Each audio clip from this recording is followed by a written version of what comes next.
Yo lo hago realidad.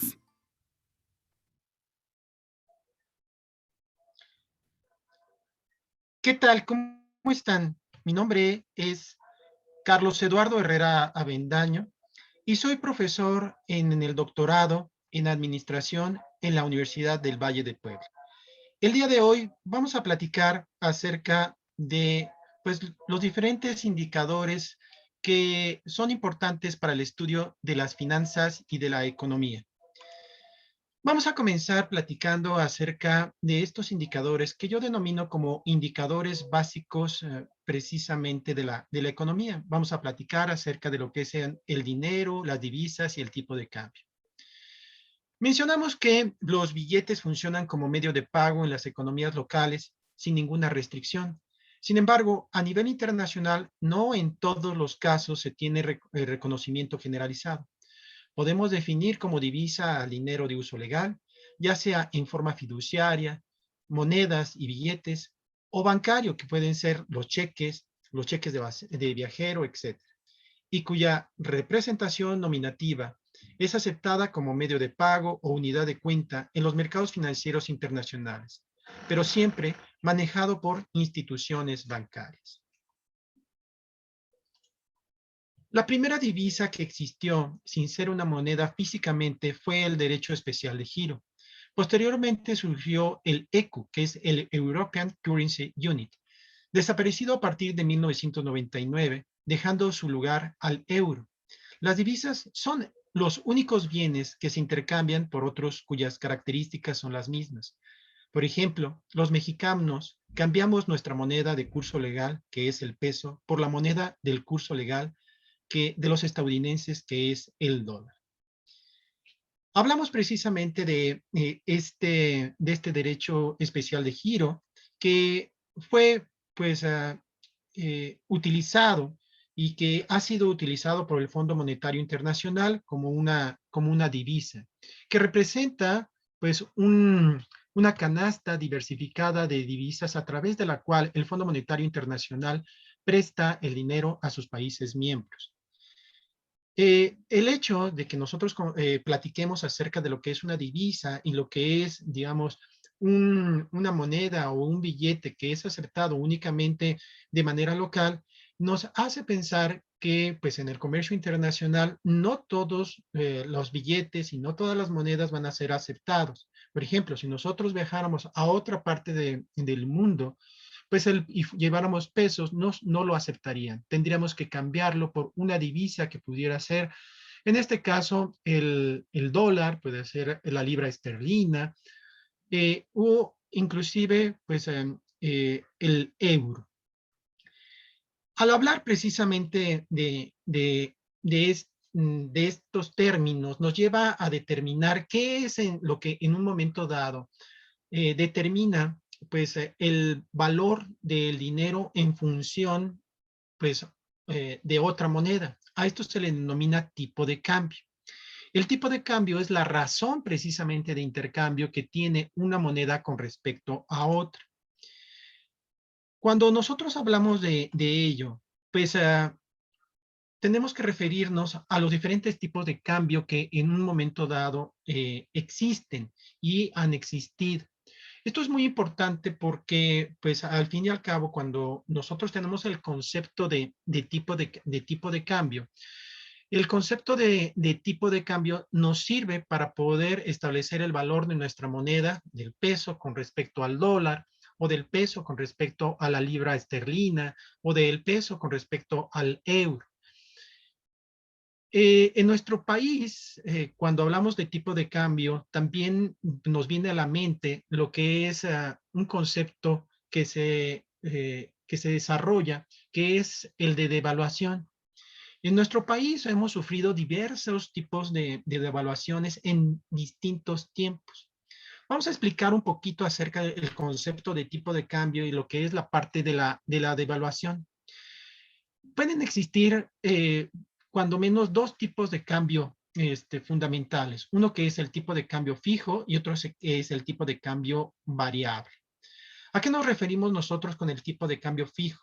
Consiste en que el Banco Central, que es el Banco de México, garantiza la convertibilidad de la cotización de compra y de venta frente al dólar, para lo cual fija un precio para ambas transacciones. En este sistema es necesario que dicha institución regule la oferta y la demanda de divisas a través de la utilización de las reservas internacionales, lo cual implica que si no se tiene suficiente respaldo, se tiene que devaluar. ¿Qué sucede con el tipo de cambio fijo y qué sucedió en nuestro país en épocas anteriores? Una de las devaluaciones más críticas que nosotros tuvimos en el pasado fue en la época de Luis Echevarría Álvarez. En los años 70, probablemente algunos de ustedes todavía pues no hubieran nacido, pero es importante obviamente que ustedes lo conozcan, porque hasta ese momento en nuestro país había prevalecido lo que se conoce como un periodo denominado desarrollo estabilizador.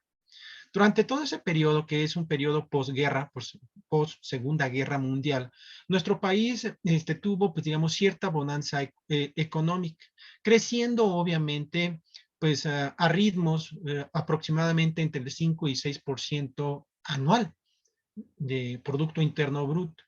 Una vez llegando, pues, Luis Echevarría, esto se modifica y tenemos nosotros, como consecuencia de las políticas económicas que implementó este presidente, nuestra primera devaluación, pasando el peso de 12.50 prácticamente al doble, llegando más o menos como a 25%.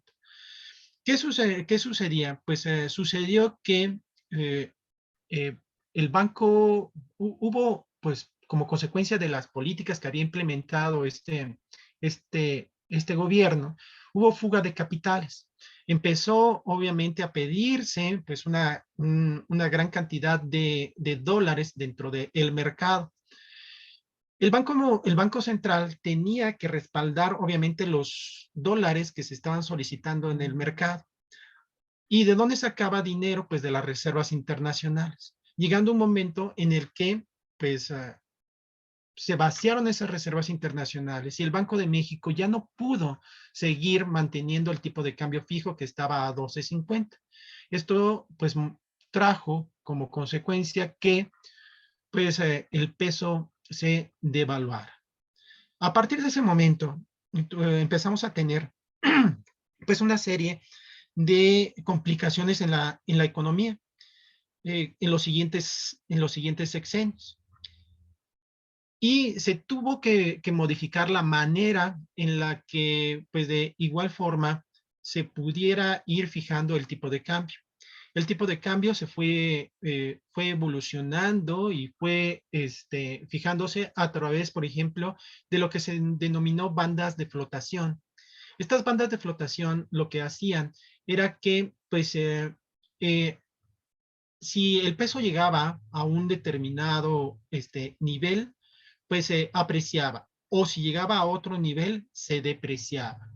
Hubo otro periodo en el que la depreciación fue gradual, es decir, una X cantidad de centavos cada X periodo, hasta llegar al momento actual en el que nosotros tenemos un régimen de tipo de cambio que se denomina como régimen de tipo de cambio libre, en el que el Banco Central ya no es responsable, obviamente, de lo que esté sucediendo en el mercado. Es decir, las reservas internacionales ya no se usan para comprar o para vender, obviamente, los dólares que están en el mercado y regular precisamente el precio. Esto es benéfico, obviamente, porque en un momento dado, pues ya no hay la responsabilidad por parte del Banco Central para poder pues en todo caso, utilizar esas reservas internacionales y mantener este tipo de cambio. Obviamente, cada uno de los regímenes de tipo de cambio tiene sus ventajas y sus desventajas. El régimen de tipo de cambio fijo tenía la ventaja de que en un momento los agentes económicos, llámese empresas o llámese, en este caso, personas físicas, podían en un momento dado ver a futuro y poder planificar en cuánto les iba a costar, por ejemplo, importar una maquinaria. Es decir, yo sabía que la iba a necesitar dentro de un año y pues tenía ya en el horizonte que el tipo de cambio iba a ser de 12.50 y pues yo ahorraba 12.50 por cada dólar y sabía que la podría importar en esa cantidad de dinero. Cuando pues, las condiciones económicas se cambiaron, se modificaron, esto trajo como consecuencia que existiera incertidumbre.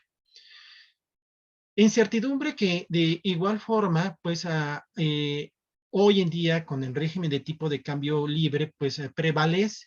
Y entonces empezaron a surgir las necesidades de poder en un momento dado establecer mecanismos de cobertura, como son instrumentos que se denominan como futuros, como opciones, o contratos adelantados a partir de los cuales pues el agente económico, llámese empresa o llámese en todo caso de igual forma persona física, para poder obviamente solventar pues esta incertidumbre tiene que adquirir este tipo de instrumentos para poder pactar en este momento pues el tipo de cambio y que no tenga ningún tipo de eventualidad. Pues bueno, esto es, digamos, una breve explicación de lo que nosotros podemos conocer como tipo de cambio fijo y tipo de cambio libre. Sin embargo, bueno, vamos a explicar un poquito acerca de lo que es la determinación del tipo de cambio. Para explicar cómo podemos nosotros entender el tipo de cambio, nosotros podemos imaginarnos pues una especie de laboratorio económico en el que tenemos dos economías que se encuentran altamente relacionadas. En el caso de México, la economía con la que nosotros tenemos mayor interrelación es Estados Unidos. Vamos a imaginar que existe un solo producto que es homogéneo entre estas dos economías. Este producto, pues vamos a pensar que fuese una silla. Y este producto se produce tanto en México, así también como en los Estados Unidos. En México, al principio del año, esta silla vale 100 pesos. Y en Estados Unidos vale pues $10. Vamos a pensar, obviamente, que pues el tipo de cambio es de 10 pesos por un dólar. Entonces, pues bueno, cuando nosotros tenemos esto al principio de año, vamos a dejar correr precisamente un año. Y pues durante este año existe un fenómeno que va a ocurrir tanto en México como en los Estados Unidos. Este fenómeno es conocido como la inflación. La inflación en México durante ese año es de un 10%, mientras que la inflación en los Estados Unidos es del 0%. Al término del año, como efecto precisamente de la inflación, el precio de la silla, o sea, el precio de la silla varía tanto en México como varía en México, pasando de 100 a 110 pesos. En Estados Unidos se mantiene constante. Esto es una explicación de lo que nosotros podríamos considerar como la determinación del tipo de cambio. Esta explicación se deriva de un concepto que es conocido como la paridad técnica de equilibrio. Y esta paridad técnica de equilibrio lo que pues, nos explica es que si existen variaciones en la inflación entre dos países que tienen en un momento dado pues una interrelación muy alta, pues la inflación lo que va a ocasionar es que pues aumenten obviamente los precios. En este caso, aumentan en nuestro país. Ahora bien, existen algunos otros elementos que nosotros tenemos que considerar para determinar pues, el tipo de cambio. Entre estos elementos, pues podemos nosotros considerar pues, el grado de sub o sobrevaluación del peso.